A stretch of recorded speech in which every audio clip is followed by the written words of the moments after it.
Leonet, happy birthday. Grazzi. Inti l-bira ħedt li illum ġurnata xogħol bħal oħrajn, nistgħu naraw hawnhekk fl-uffiċċju illi llum ġurnata normali, però minn dejjem kien hekk il-birthday ġifier nimmaġina li meta kont mexxej kien differenti, meta kont MP kien differenti, meta kont iżgħar kien differenti wkoll. Naħseb dejjem hekk fil-verità.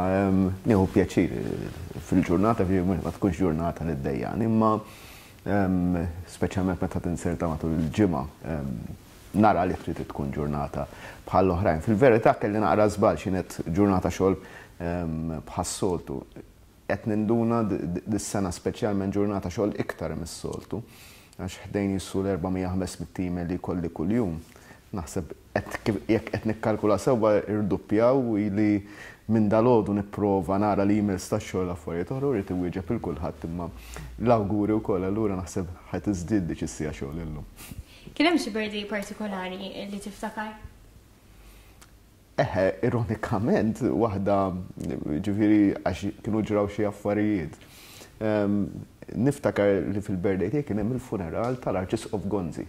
Dik niftakarha ċarissima. U għax niftakar kont għadni relattivament sejr, ma nafx kemm kelli żmien ġifieri, ma niftakar ċara li fil-birthday tiegħi x-xandiriet jekk matul il-weekend kien hemm il-funeral tal-Arċisqof Gonzi u kont baqgħet f'moħħi għal ħafna u ħafna żmien.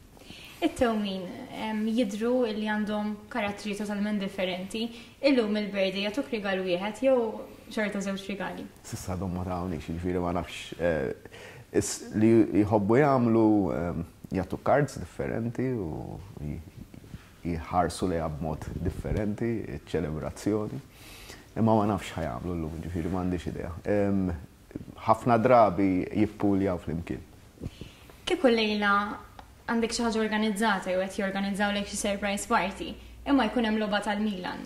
Lim tagħżel jew lim tippreferi? Logħba.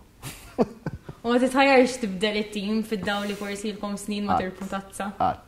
Kieku kellek titlob rigal għal-birthday, mhux bħala Prim Ministru ġifieri, titlob rigal xi ħaġa li verament tixtieq, x'ikun?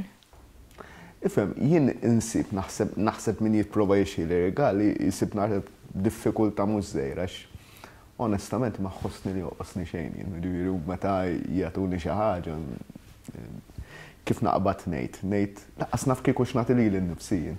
Naħseb naqa' persuna naqra partikolari għal dan il-għan. Iktar nieħu pjaċir nagħti regali u nixtri regali fil-verità. L-ewwel saqsejtek jekk hemm xi birthday partikolari li tiftakar, naħseb ta' din sena mhux faċli tinsi għaliex ġie fi żmien eċitanti ħafna l-pajjiżna qegħdin il-Belt Kapitali Ewropea tal-Kultura, l-Belt Valletta. Kif se tibqa' tiftakru inti anke fid-diskorsi tiegħek spikkat ħafna l-għaqda, l-bżonn tal-għaqda nazzjonali? Naħseb li hija suġġett li n-nies jħossuh, ġifieri l-awtentiċità. Waħda mill-affarijiet li tkellimt dwarha nhar is-Sibt li għadda fil-ftuħ tal-Valletta 18 kienet illi we don't need to fake anything.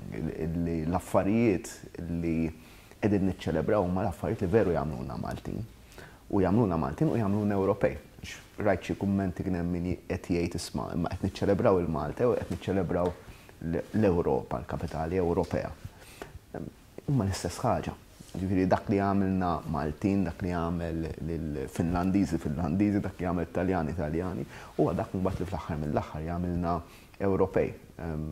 U dan il-fatt din l-awtentiċità nemmen li minnha nnifisha toħroġ il-gburija li n-nies inħoss li għandhom mill-ġdid dak is-sens ta' gburija nazzjonali li maħna xejn inqas minn ħadd ieħor li nistgħu verament nirnexxu.